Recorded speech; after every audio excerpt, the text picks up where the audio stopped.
Of course, that has been the story. Weights of global trade uncertainty, all weighing on the economy. The U.S. and Japan now kicking off a second round of negotiations in Washington this week. That's ahead of a visit by Japanese Prime Minister Shinzo Abe. Kevin Rudd is the former Prime Minister of Australia. He currently serves as the president of the Asia Society Policy Institute.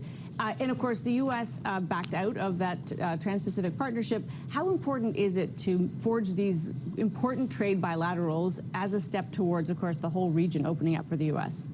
Well, the extent to which Prime Minister Abe can, through his own particular personal relationship with President Trump, encourage the Americans to remain engaged with free trade, period, is useful. We're dealing with a sea change in American policy and politics on the question of trade. Historically, the Republicans have been the party of free trade. The Dems have been the ones who go wobbly at the knees. But we've had this president turning right against the historical centre point of Republican policy that free trade is good for global growth.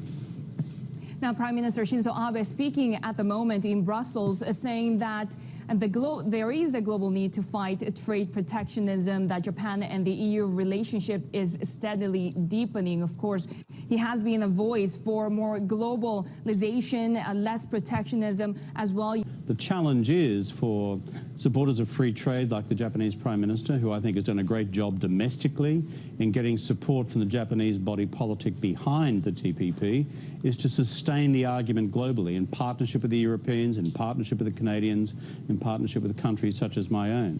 Unless we are providing continued political momentum against protectionism, bit by bit, measure by measure, tariff by tariff, we're going to end up in a world of pain in what is already a globally soft economy.